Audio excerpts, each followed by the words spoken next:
Breeze Nation, what is good? It's your boy Pat the Designer back at it again. I figured since my internet may still be out at home, I might as well record this video here up at Hallis. Appreciate you guys for tuning in and showing love. For all of you who support us on the Morning Breeze, apologies for not being live this morning. I can't overcome Comcast. You know what I mean? A lot of you guys were with us last night on the Bulls live call. A lot of Breeze super fans and members of the channel were in there. So big shout out to you guys. We were live on playback, live on YouTube. So shout out to you guys for showing love in that aspect. But as we're coming into this week 7, I think there's an interesting conversation that needs to be had about kind of how people have reacted coming off of a 4-game win streak to the quarterback of this team. And I get it, right? Caleb Williams is always going to be under the most scrutiny of any player on this team. And I think that that's valid. He played poorly last week. We can say that he played poorly last week, but I feel like people are taking what he did last week and saying that is very indicative of what the season has been. And again, if you're looking, I said this yesterday, if you're looking at Caleb Williams' development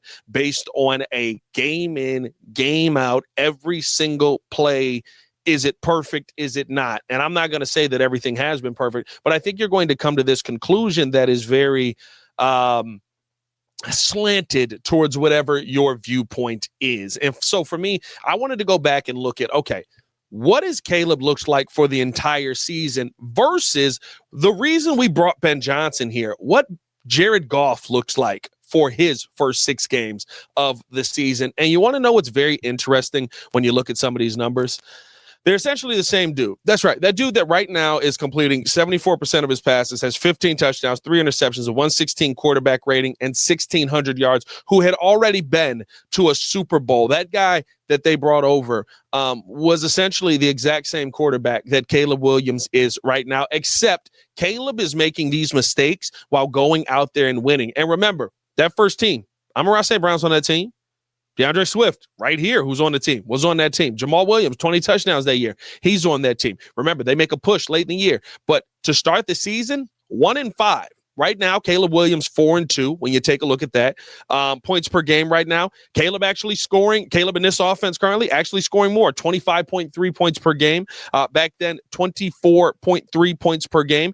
Passing touchdowns to interception ratio. Caleb right now 9-3. Jared Goff was 11-6, a little ahead on the touchdowns, but definitely more interceptions there. Completion percentage, Jared Goff 62%. Caleb Williams 61%. Passer rating 90.6 for Jared Goff, 92.9 for Caleb Williams. Goff had been sacked 12 times. Caleb had been sacked 11 times. Like, when you look at these players, it's not about what a player is every single game, week in and week out, because you know what? Jared Goff finished that season out as a pretty dang good quarterback to the point where people were going, yo, like, I get it. Like, if they hadn't lost so much at the beginning of this season, we might be talking about this team as, one, a playoff team, and Jared Goff as a potential candidate to be in the conversation for MVP. Not to say he would have won it that year, but to at least have that conversation. And I think that's the part where it's a long season. The ups and downs are going to be there, and people just want it to go up, up, up, up, up, up, up, up, up. You just want to keep going up on that roller coaster. Just keep riding the mountain all the way to the top, except that's not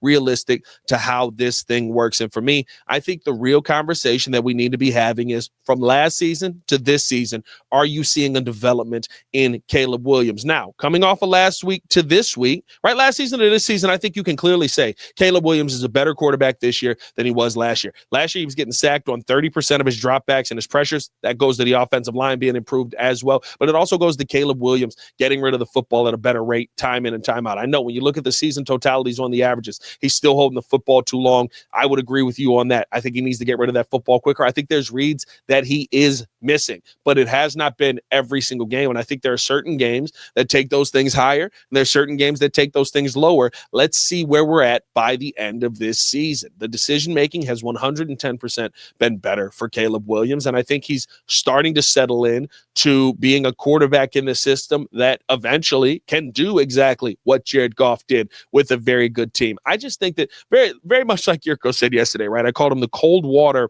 of the Chicago Bears podcast.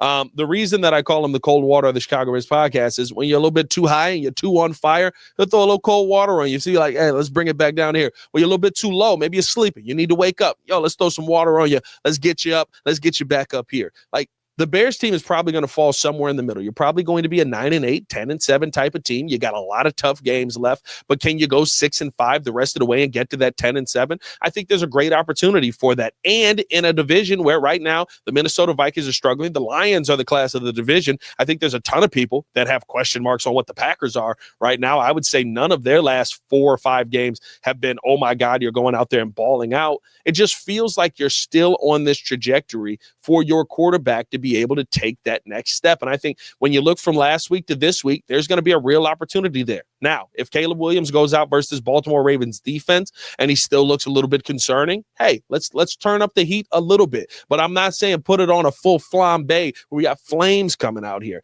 right? Like, because this is a Baltimore Ravens defense that the Bears should be able to get after. I get it. They're getting healthy. Roquan Smith is getting healthy at the right time. They're getting Marlon Humphreys back, who's dealing with a little bit of an injury here at the beginning of the week. So it's going to be a little bit tougher of a matchup than maybe you thought. But you still got Jair Alexander standing out there. That's still somebody you can pick on. And I would love to see Colston Loveland and/or Roma Dunze and/or DJ Moore and/or Luther Burden take advantage of that matchup. On top of that, you've got a running game that has really been able to compensate for your quarterback, trying to figure some of these things out. And I think it takes you to this next level conversation of like, okay, we got the run game going. If we can marry that run and pass and get it a little bit more consistent, now all of a sudden you're right back to where you were 3 weeks ago and how you were playing versus the Dallas Cowboys. Like, to me, this is a great opportunity here for Caleb Williams to kind of turn that conversation back in the favor of him, a conversation that was favorable for him versus the Commanders. But it's almost like people were waiting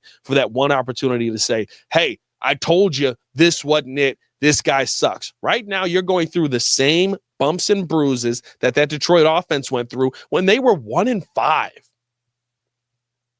You're doing that right now at 4-2. You're doing that while creating an opportunity to make the playoffs. You're doing that while creating an opportunity for your team to continue to get better. And the issues that we're having with Caleb Williams are things that we've seen him be good at. He's been good throwing the football on the run. That's something he struggled with this season. I would assume that probably comes back to him, right? He's got to get, I think the under talked about conversation is when he's taking off, when he's on the run, when he's moving kind of like he was last season, right? It's a different footwork right now. And he's talked about, it feels like my footwork is off when I'm on the run. Well, he's used to that right foot being forward instead of that left foot being forward. Now that that's been changed, right? He's got to readjust his game to that. Once he figures that out, you could be talking about a quarterback that's doing everything that we've asked him to do and more. And so I wanted to put this video out almost as a, of course, to make up for the morning breeze this morning that we missed. Unfortunately, sorry about that. I wanted to put this video out though as a, hey, like, this is not new. This is not surprising. This is what developing a quarterback looks like. And he isn't at that 70% number right now. Neither was Jared Goff, and that was the same standard placed upon him. And right now, Jared Goff is a quarterback who who 2 weeks ago versus the Bengals completed 82% of his passes. Week before versus the Chiefs completed 79% of his passes. And last week completed 69% of his passes. Nice. It's going to take time. Ben Johnson is not moving on how long you've been a Bears fan timeline. He's moving on his timeline. So let's give it a little bit. Let's see what this team ends up being. And I think as we continue to ride this roller coaster of what this game is going to be, you're going to see a Caleb Williams that you're hoping that he finally becomes.